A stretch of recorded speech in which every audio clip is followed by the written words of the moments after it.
सद्ज्ञान का ले आए कलश। आओ चले आज उनसे मिले, संगम की इस बेला में हम सबके प्यारे प्रभु सद्ज्ञान का ले आए कलश। आओ चले आज उनसे मिले, संगम की इस बेला में।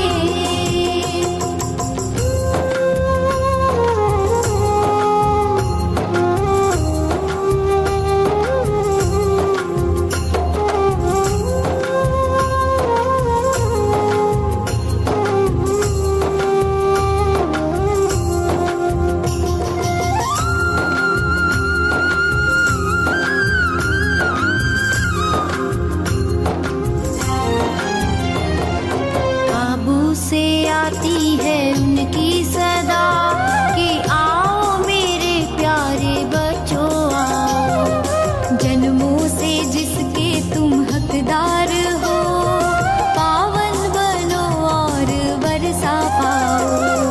सद्ज्ञान के हीरे लो, अज्ञान का मुझको रो, रहवर हमें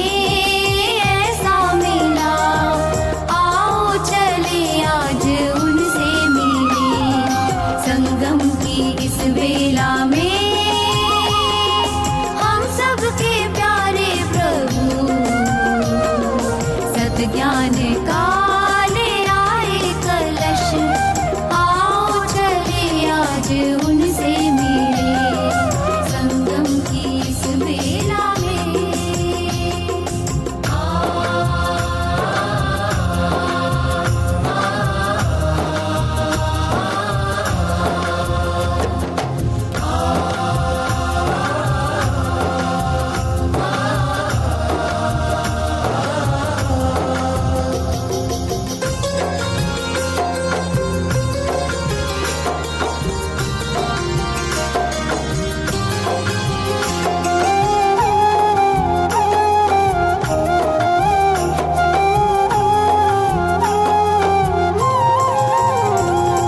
ब्रह्मा के मुख से प्रभु बोलते, मुरली से कानों में रस घोलते। लौकिक वचन उनके अनमोल है, मिस्री से मीठे मधुर बोल है। जीवन बदलना है जो, दुखों को छलना है जो, करुणा करन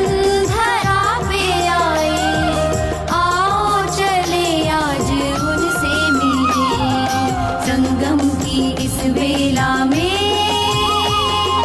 हम सबके प्यारे प्रभु सद्ज्ञान का ले आए कलश। आओ चले आज उनसे मिले, संगम की इस बेला में।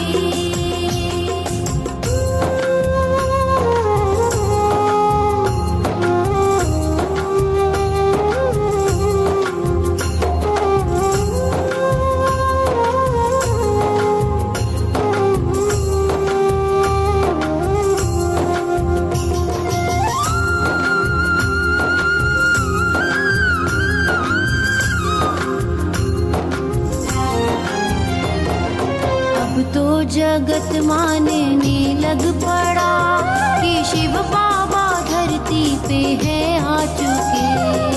प्रत्यक्ष उनसे मिलन करने का लाखों ही सौभाग्य है पा चुके।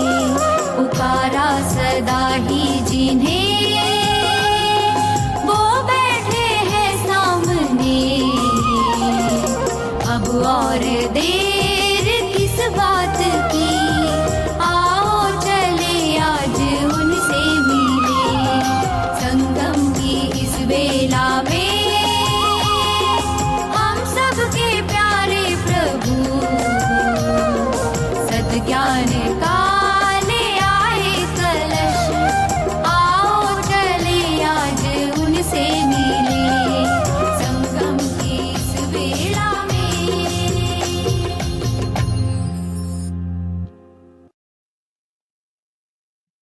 ओम शांति।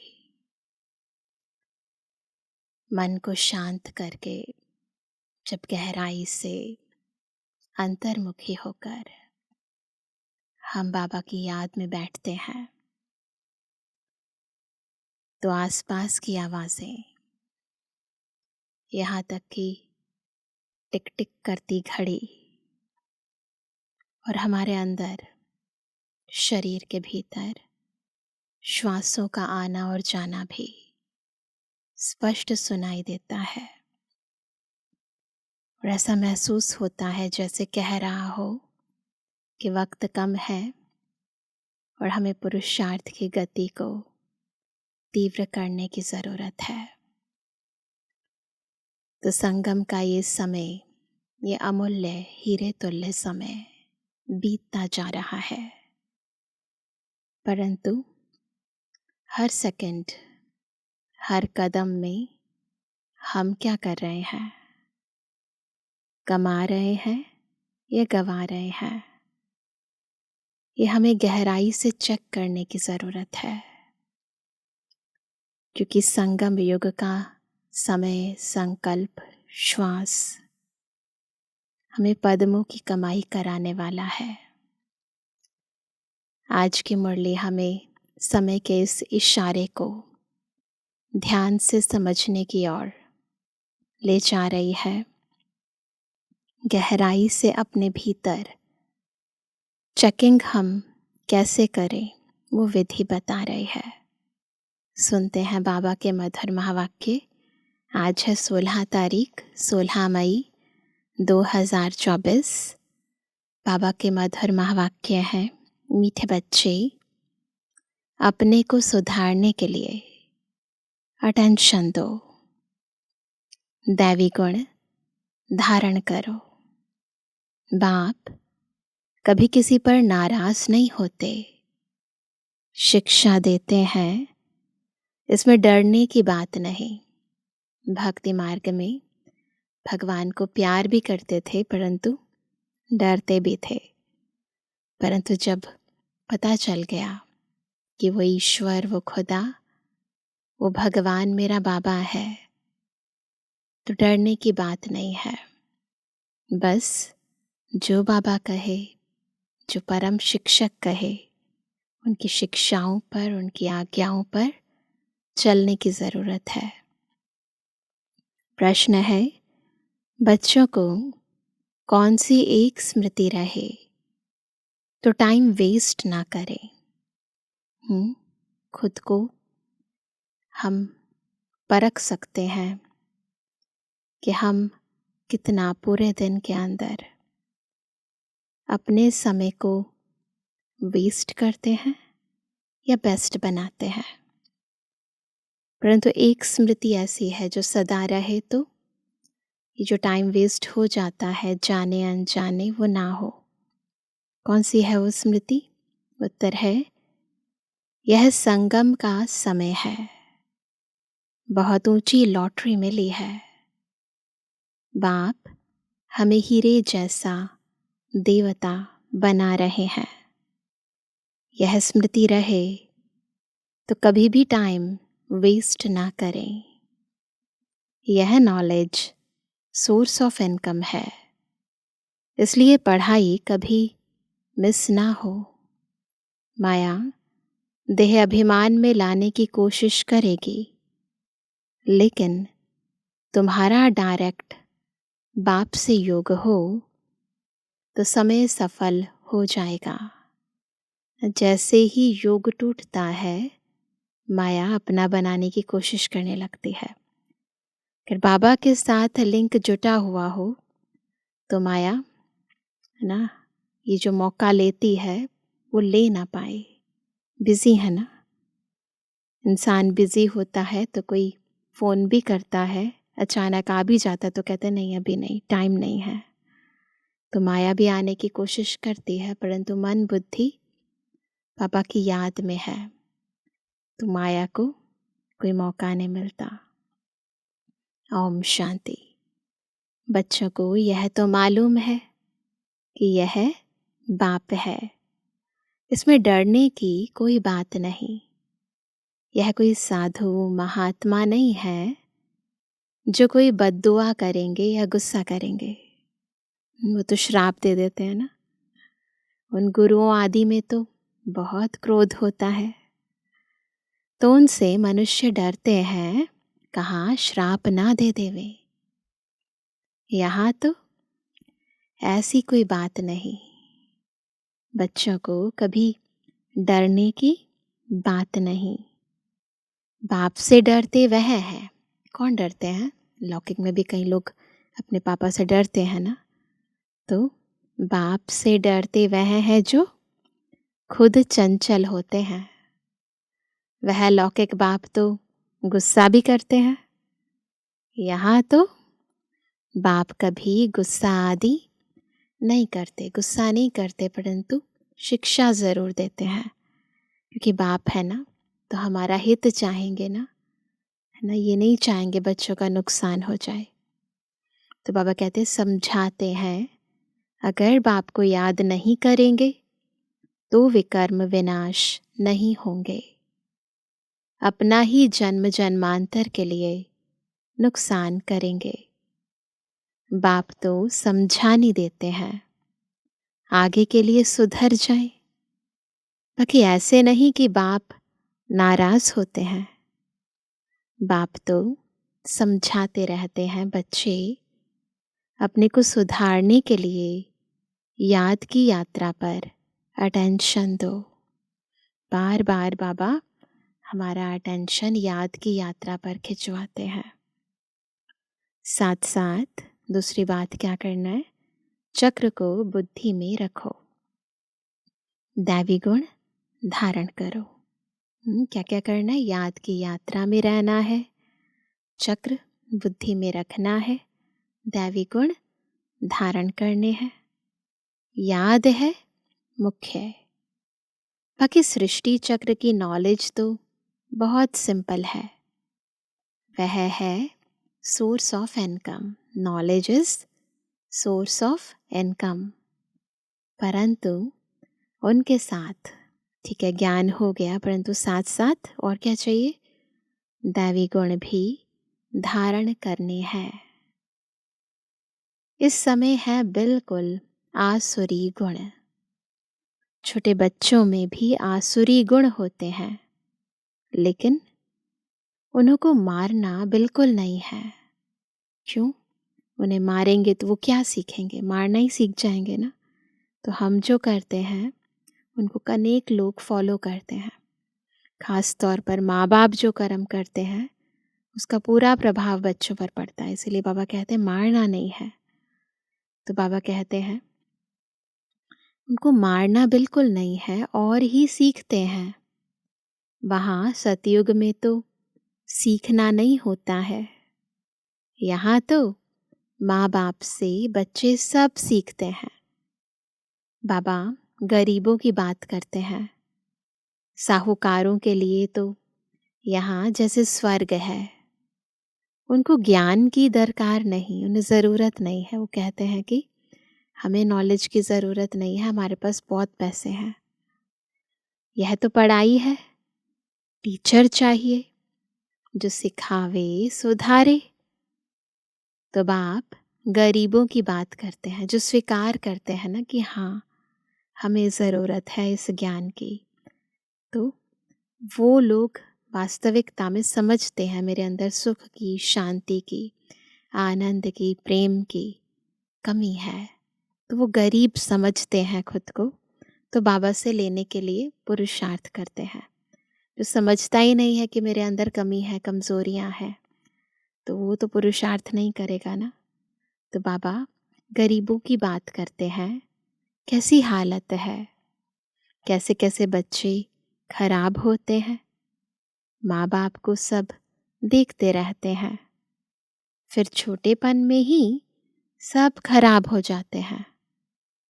यह रूहानी बाप कहते हैं, बाबा क्या कहते हैं?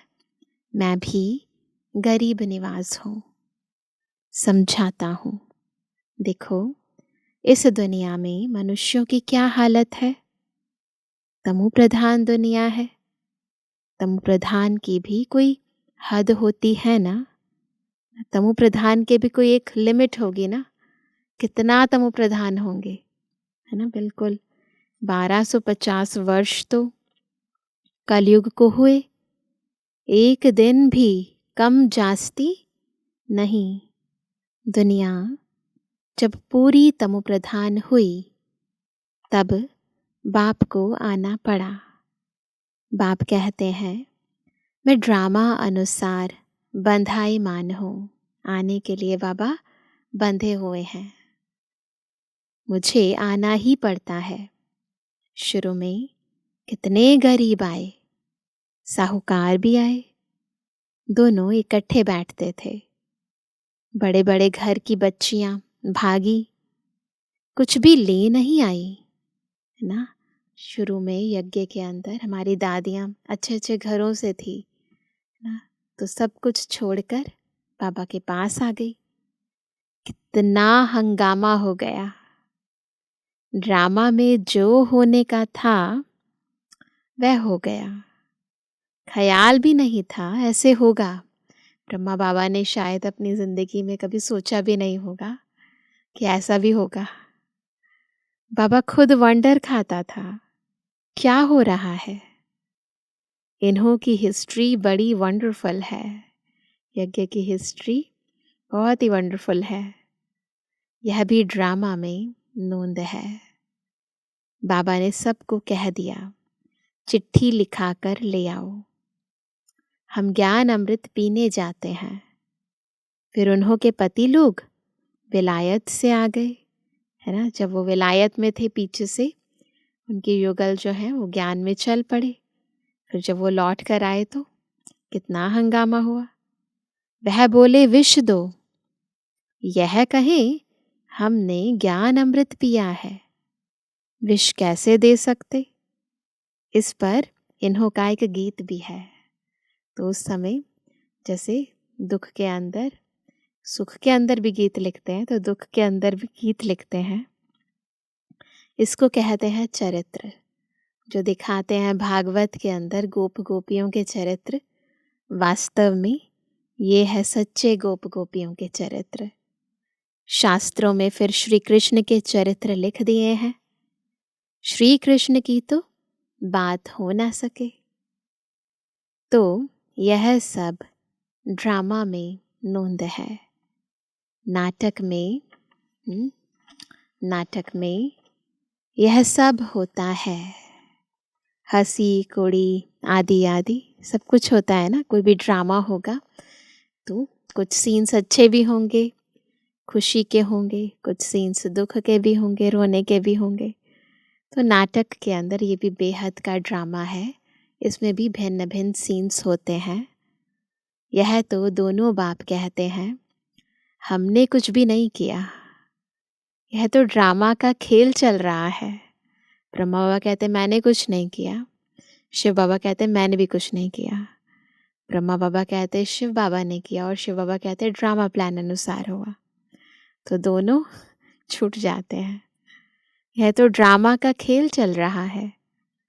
छोटे छोटे बच्चे आ गए, अभी वह कितने बड़े बड़े हो गए हैं। हमारी दादियाँ इतनी छोटी छोटी आई थी और अभी बुजुर्ग होकर एडवांस पार्टी में भी चली गई।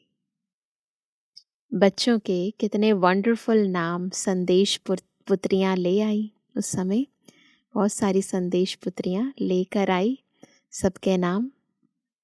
फिर जो उनसे भाग गए उनका वह नाम तो है ही नहीं।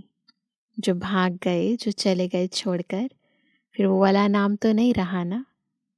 फिर पुराना नाम शुरू हो गया। संगम युग से फिर से कलयुग में चले गए तो फिर से कलयुगी नाम शुरू हो गए। तो वो वाले नाम तो चले नहीं ना, इसलिए ब्राह्मणों की माला होती नहीं। तुम्हारे पास कुछ भी नहीं है। पहले माला फेरते थे, भक्ति में हम सभी भी माला फेरते थे। अभी तुम माला के दाने बनते हो, जिसका सिमरण करते थे। अभी हम वही सिमरणी के मन के बन रहे हैं। वहाँ भक्ति होती नहीं। यह नॉलेज है समझने की, है भी सेकंड की नॉलेज।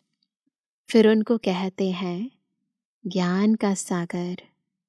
सारा सागर स्याही बनाओ, जंगल कलम बनाओ, तो भी पूरा हो ना सके। और फिर है भी सेकंड की बात। अल्फ को जान गए हो तो बेबादशाही ज़रूर मिलनी चाहिए, है ना। एक बारी बाबा को जान लिया तो बस फिर बादशाही आपकी। तो वह अवस्था जमाने में, अर्थात पतित से पावन होने में मेहनत है। बाप कहते हैं अपने को आत्मा समझ, मुझ अपने बेहद के बाप को याद करो। इसमें है मेहनत, है ना। याद तो करते हैं परंतु अपने को आत्मा समझ कर याद करना, इसमें मेहनत है। तदबीर कराने वाला टीचर तो है, परंतु किसकी तकदीर में नहीं है तो टीचर भी क्या करे। टीचर तो क्या करेंगे, पढ़ाएंगे। ऐसे तो नहीं रिश्वत लेकर पास कर देंगे। ये वाला टीचर ऐसे कुछ नहीं करने वाला। यह तो बच्चे समझते हैं, यह बाप दादा दोनों इकट्ठे हैं। ढेर बच्चियों की चिट्ठियां आती हैं बाप दादा के नाम पर। शिव बाबा केयर ऑफ प्रजापिता ब्रह्मा। बाप से वर्षा लेते हो इस दादा द्वारा, तो केयर ऑफ ब्रह्मा। त्रिमूर्ति में है, ब्रह्मा द्वारा स्थापना कराते हैं। ब्रह्मा को क्रिएटर नहीं कहेंगे, बेहद का क्रिएटर तो वह बाप ही है। प्रजापिता ब्रह्मा भी बेहद का हो गया। प्रजापिता ब्रह्मा है तो बहुत प्रजा हो जाएगी। सब कहते हैं ग्रेट ग्रेट ग्रैंडफादर। शिव बाबा को ग्रेट ग्रेट ग्रैंडफादर नहीं कहेंगे, ब्रह्मा बाबा को कहेंगे ग्रेट ग्रेट ग्रैंडफादर, है ना। प्रजापिता ब्रह्मा है ना, सर्व मनुष्य आत्माओं का आदि पिता है ना, तो वो ग्रेट ग्रेट ग्रैंडफादर है। शिव बाबा नहीं है, वह तो सभी आत्माओं का बाप हो गया। डायरेक्ट पिता और बच्चे का संबंध है आत्मा और परमात्मा का। आत्माएं सभी भाई भाई हैं। फिर देह में आते हैं तो फिर बहन भाई होते हैं। बेहद के सिजरे का हेड प्रजापिता ब्रह्मा हो गया। जैसे बिरादरी का सिजरा होता है ना, इस बिरादरी के हैं, इस बिरादरी के हैं, तो उनका भी एक सिजरा होता है। यह है बेहद का सिजरा। आदम और बीबी, एडम और ईव, किसको कहते हैं? ये जो बताते हैं, है ना, आदि मानव, एडम ईव, आदि देव आदि देवी, आदम हवा, है ना। तो बाबा कहते हैं ये एडम और ईव, आदम और बीबी, है ना, किसको कहते हैं? ब्रह्मा सरस्वती को कहेंगे। अब सिजरा तो बहुत बड़ा हो गया है। कहाँ शुरू में था, आत्माएं आई थी, और अब तो बढ़ते बढ़ते बढ़ते कितना बड़ा परिवार हो गया हमारा। सारा झाड़ जड़ जड़ी भूत हो गया है। सब मनुष्य आत्माएं और उनके शरीर, सबकी हालत तमो प्रधान हो गई है। फिर अब क्या करना है? नया चाहिए। इसको कहा जाता है वैरायटी धर्मों का झाड़। वैरायटी फीचर्स हैं, एक न मिले दूसरे से। हर आत्मा के अलग अलग फीचर्स, अलग अलग कर्म है, अलग अलग आत्मा के फीचर्स हैं। तो हर एक के अंदर अपने अपने भिन्न भिन्न चरित्र हैं, चित्र हैं। तो बाबा कहते हैं हर एक की एक्टिविटी का पार्ट एक न मिले दूसरे से। यह बहुत गुह्य बातें हैं। छोटी बुद्धि वाले तो समझ ना सके। बहुत मुश्किल है। प्रत्येक आत्मा अलग, आत्मा की रिकॉर्डिंग अलग है, ड्रामा में पार्ट अलग है, हर एक के फीचर्स अलग हैं, हर एक के संस्कार अलग है, हर एक की बुद्धि अलग तरीके की है। तो ये बहुत ही महीनता से समझना है। बहुत मुश्किल है। हम आत्मा छोटी बिंदी है, परम पिता परमात्मा भी छोटी बिंदी है। यहाँ बाजू में आकर बैठते हैं। ब्रह्मा बाबा की भ्रुकुटी में बाजू में आकर शिव बाबा बैठते हैं। आत्मा कोई छोटी बड़ी नहीं होती है। बाप दादा दोनों का इकट्ठा पाठ बड़ा वंडरफुल है। सोचो, एक ही भ्रुकुटी के अंदर दो आत्माएं बैठी हैं, दोनों मिलकर हम सबको ज्ञान सुना रहे हैं। तो कितना वंडरफुल पार्ट है ना। एक तो दो व्यक्ति आपस में मिलकर हमको पढ़ाएं, वो तो स्थूल में दिखाई देता है, परंतु बॉडी एक है, परंतु उस एक बॉडी के अंदर दो सोल्स बैठी हैं। कभी वो बोलती है, कभी वो बोलती है, मुख एक ही है, नज़रें एक ही है। तो कितना वंडरफुल पार्ट है ना। बाबा ने यह रथ बड़ा अनुभवी लिया है। बाबा खुद समझाते हैं, यह भाग्यशाली रथ है। इस मकान अथवा रथ में आत्मा बैठी है ना। बॉडी है रथ, मकान है, और उसके अंदर आत्मा बैठी है। हम ऐसे बाप को किराए पर अपना मकान व रथ देवें तो क्या समझते हो? इसलिए इनको भाग्यशाली रथ कहा जाता है। किसको किराए पर मकान दिया है? भगवान को। तो फिर कितना भाग्यशाली रथ हुआ, जिसमें बाप बैठ तुम बच्चों को हीरे जैसा देवता बनाते हैं।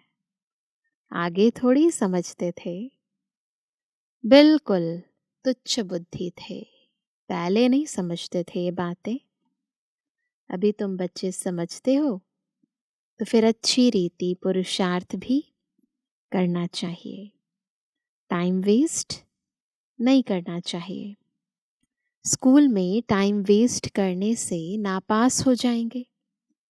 बाप तुमको बहुत बड़ी लॉटरी देते हैं। कोई राजा के घर जन्म लेते हैं तो जैसे कि लॉटरी मिली ना। कंगाल हैं तो उनको लॉटरी थोड़ी कहेंगे। यह है सबसे ऊंची लॉटरी। इसमें टाइम वेस्ट नहीं करना चाहिए। बाबा जानते हैं माया की बॉक्सिंग है, वो चाहती है आपका टाइम वेस्ट हो जाए। घड़ी घड़ी माया दे अभिमान में लाती है। तुम्हारा बाबा के साथ तुम्हारा बाप के साथ डायरेक्ट योग है। सम्मुख बैठे हैं ना, बिल्कुल जैसे साकार बाबा हमारे सामने बैठे हों। बिल्कुल इमर्ज करके बैठेंगे ना तो फीलिंग भी आएगी। इसलिए ही यहाँ रिफ्रेश होने आते हो ड्रामा अनुसार। तो साकार में बाबा हो या ना हो, परंतु सब बाबा के बच्चों को आज भी बाप दादा से अव्यक्त पालना मिल रही है अपने सेवा स्थानों पर भी, और ख़ास मधुबन में तो विशेष अनुभूतियाँ सभी आज भी करके जाते हैं। इसलिए बाबा कहते हैं, बाप कहते हैं, मैं तुमको जो समझाता हूँ वह धारण करना है। यह ज्ञान भी तुमको अभी मिलता है, फिर प्राय लोप हो जाता है। ढेर आत्माएं चली जाती हैं शांति धाम। फिर क्या होता है? आधा कल्प के बाद भक्ति मार्ग शुरू होता है। आधा कल्प से तुम वेद शास्त्र पढ़ते आए, भक्ति करते आए हो। अब मूल बात समझाई जाती है कि तुम बाप को याद करो तो जन्म जन्मांतर के विकर्म विनाश हो। यह नॉलेज है सोर्स ऑफ इनकम। इससे तुम पद्मा पदम भाग्यशाली बनते हो। स्वर्ग के मालिक बनते हो। वहाँ तो सब सुख है ना, वहाँ स्वर्ग में तो सब सुख है। बाप याद दिलाते हैं तुमको स्वर्ग में कितने अपार सुख दिए हैं। तुम विश्व के मालिक थे, फिर क्या किया? सब गवा दिया।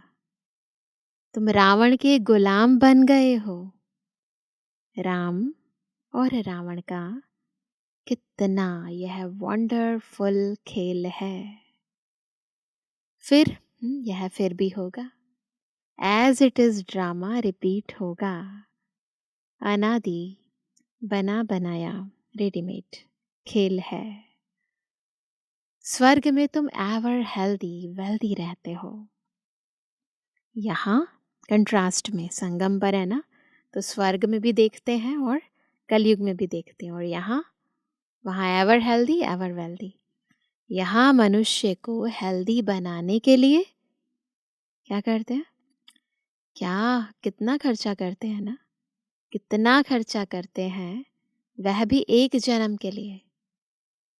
तुमको आधा कल्प एवर हेल्दी बनाने में क्या खर्चा होता है?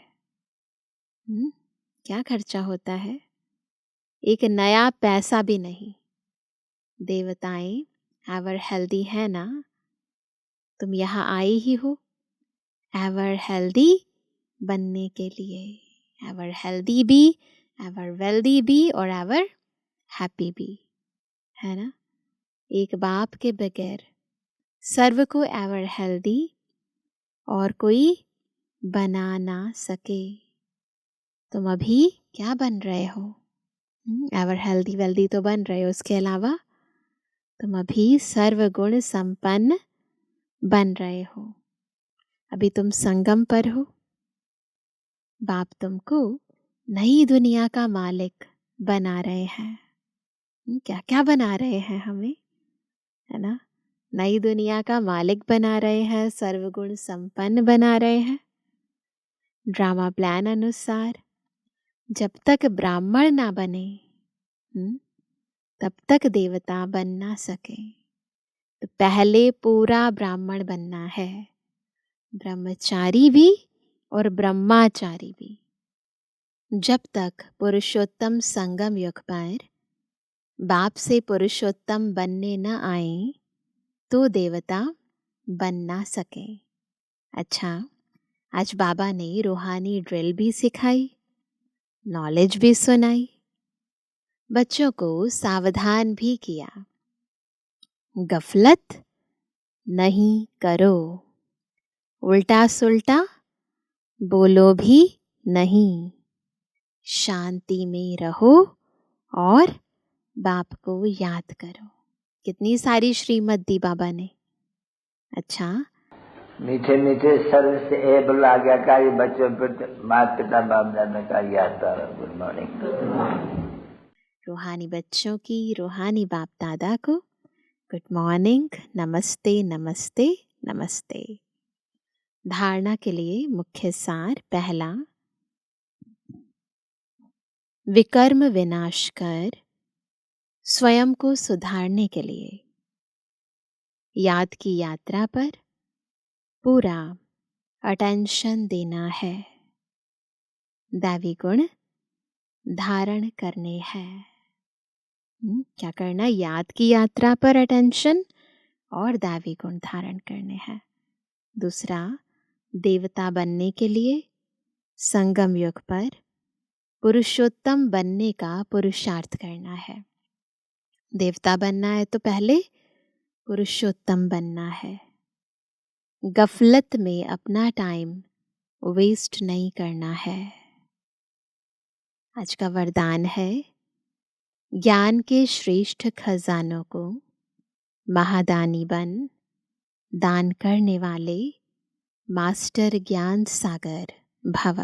कैसे बनेंगे मास्टर ज्ञान सागर? जब बाबा के ज्ञान के श्रेष्ठ खजानों को महादानी बनकर दान करते जाएंगे। जैसे बाप ज्ञान का सागर है, ऐसे मास्टर ज्ञान सागर बन सदा औरों को ज्ञान दान देते रहो। ज्ञान का कितना श्रेष्ठ खजाना आप बच्चों के पास है। उसी खजाने से भरपूर बन याद के अनुभवों से औरों की सेवा करो। जो भी खजाने मिले हैं महादानी बन उनका दान करते रहो, क्योंकि यह खजाने जितना दान करेंगे, यही अविनाशी खजानों की सबसे बड़ी खूबी है कि इन्हें जितना दान करेंगे उतना और भी बढ़ते जाएंगे। महादानी बनना अर्थात देना नहीं, दे थोड़ी ना रहे हैं, बल्कि और भी भरना। अविनाशी खजानों को यदि बढ़ाना है तो उसको बढ़ाने की विधि है दान करना। स्लोगन है, जीवन मुक्त के साथ देह से न्यारे विदेही बनना। दोनों चीजें जीवन में रहते बंधनों से मुक्त, तो जीवन मुक्त के साथ साथ देह से न्यारे विदेही बनना, यह है पुरुषार्थ की लास्ट स्टेज। बिल्कुल विदेही बन जाए, उपराम बन जाए, किसी भी चीज का प्रभाव ना हो, बिल्कुल डिटैच, अंदर से बिल्कुल डिसइंटरेस्ट हो गया हो, किसी भी चीज में कोई लगाव, कोई झुकाव, किसी बात का कोई प्रभाव नहीं। अभी हम सुनेंगे मातेश्वरी जी के मधुर महावाक्य। गुप्त वेशधारी परमात्मा के आगे कन्याओं माताओं का सन्यास। अभी दुनियावी मनुष्यों को यह विचार तो आना चाहिए कि इन कन्याओं माताओं ने सन्यास क्यों लिया है। यह कोई हठ योग कर्म सन्यास नहीं है, परंतु बिल्कुल सहज योग, राजयोग, कर्म योग सन्यास जरूर है। परमात्मा खुद आए, जीते जी देह सहित देह के सभी कर्मेंद्रियों का मन से सन्यास कराता है, अर्थात 5 विकारों का संपूर्ण सन्यास करना जरूर है। परमात्मा आए, कहता है देदान तो छोटे ग्रहण। अब माया का यह ग्रहण जो आधा कल्प से लगा हुआ है, इससे आत्मा काली यानी पतित बन गई है। उनको फिर से क्या बनाना है? पावन बनाना है, पवित्र बनाना है।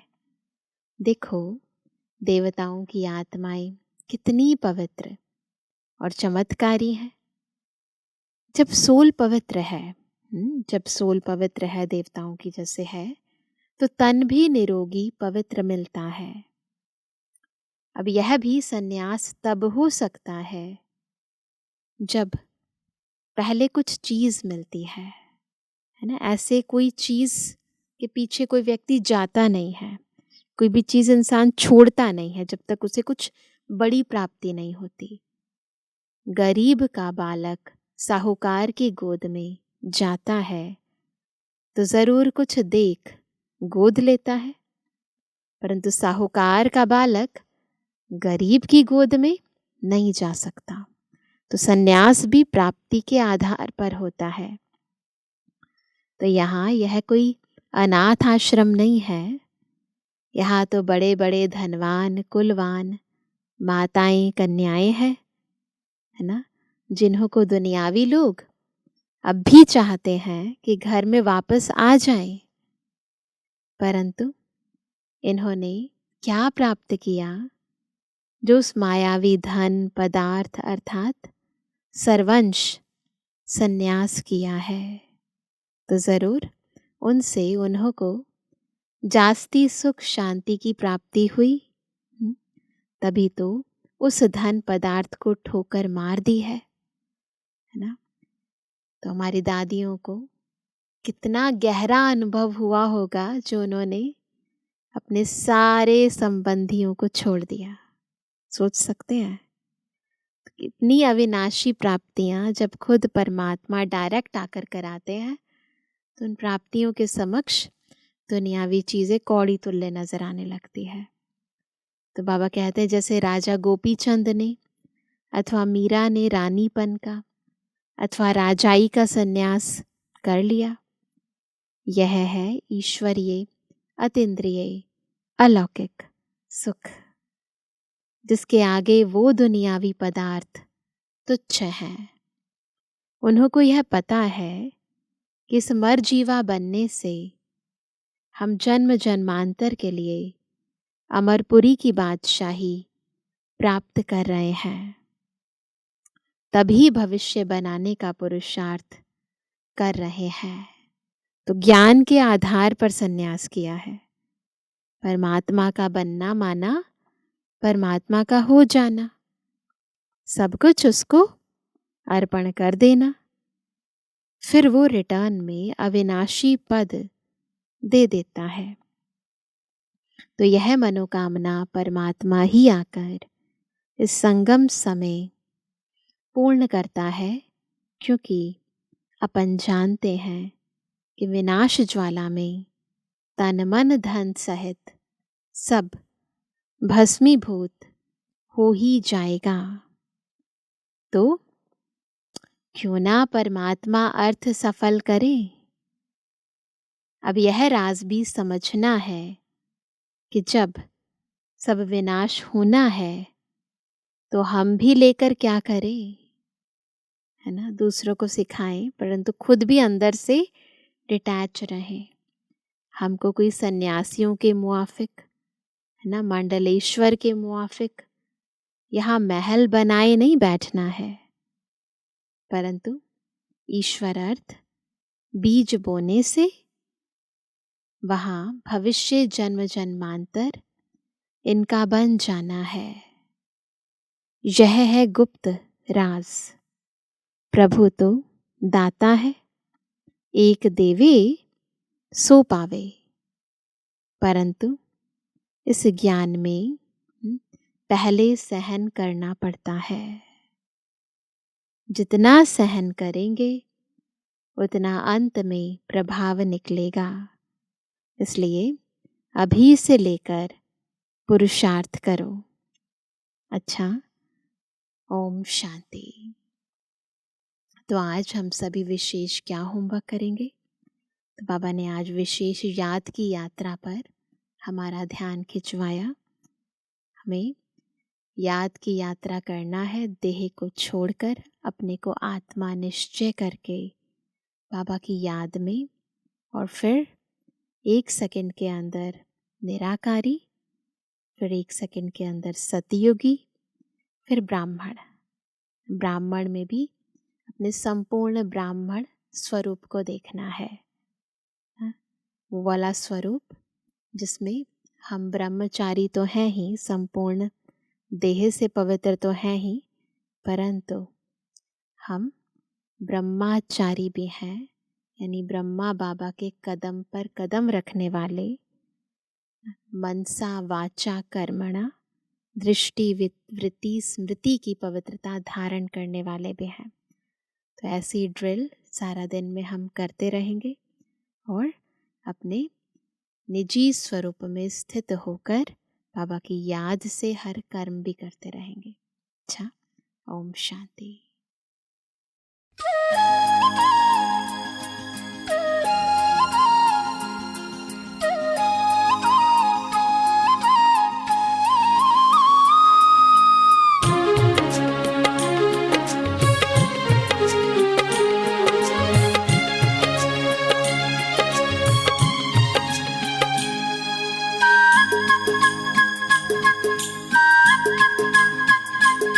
ज्ञान सागर का किनारा, हमें श्रीमत का सहारा। ज्ञान सागर का किनारा, हमें श्रीमत का सहारा। जीवन नैया मझधार है, तेरे साथ से बेड़ा पार है। हो तेरे साथ से बेड़ा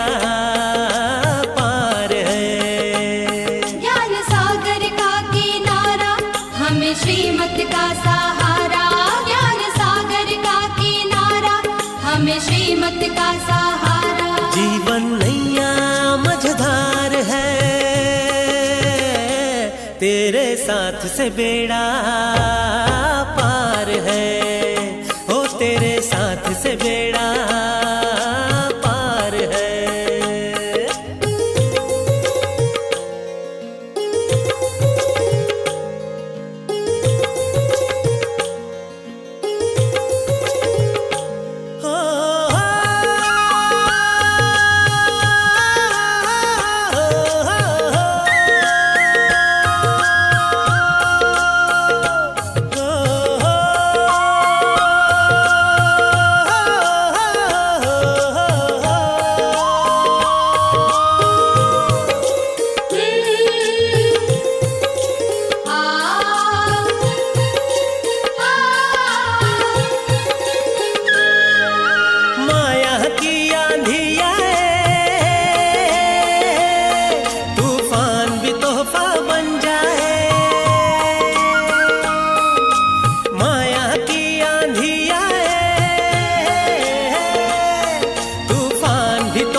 माझी नैया पार लगाए,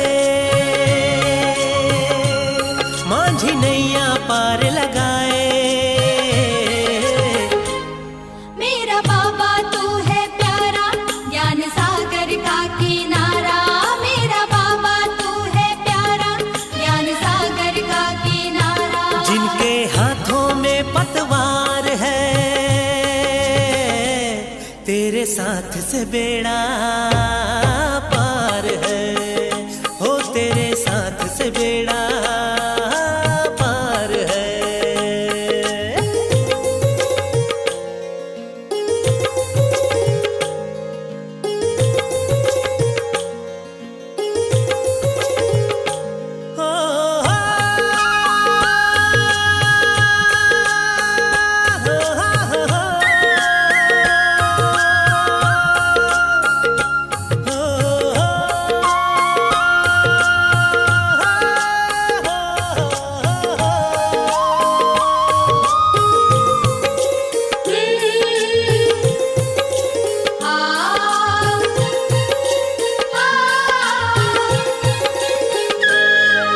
साहस को जो साथी बनाए,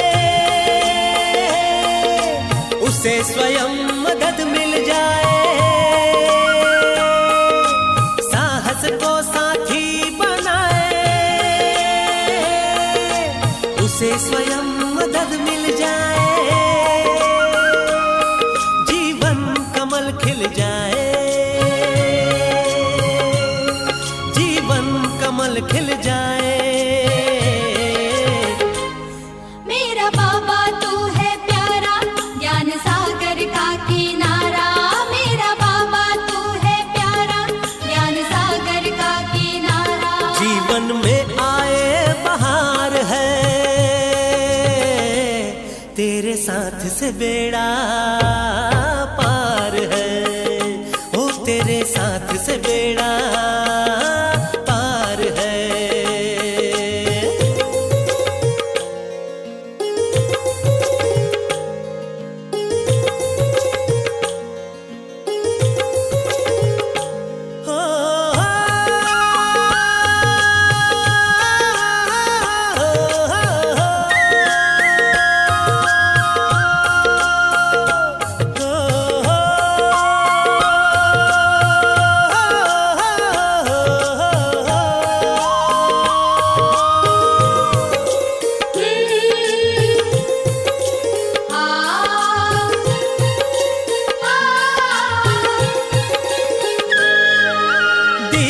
बुद्धि जो अपनाए,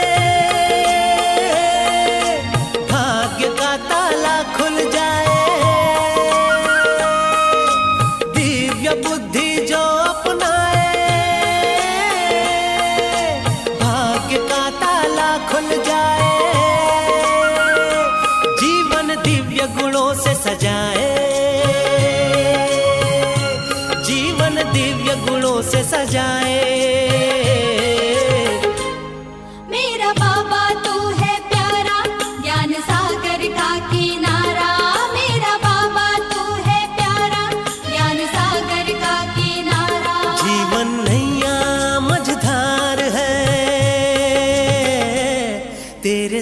से बेड़ा पार है, ओ तेरे साथ से बेड़ा पार है। ज्ञान सागर का किनारा हमें श्रीमत का सहारा, ज्ञान सागर का किनारा हमें श्रीमत का सहारा। जीवन नैया मझधार है, तेरे साथ से बेड़ा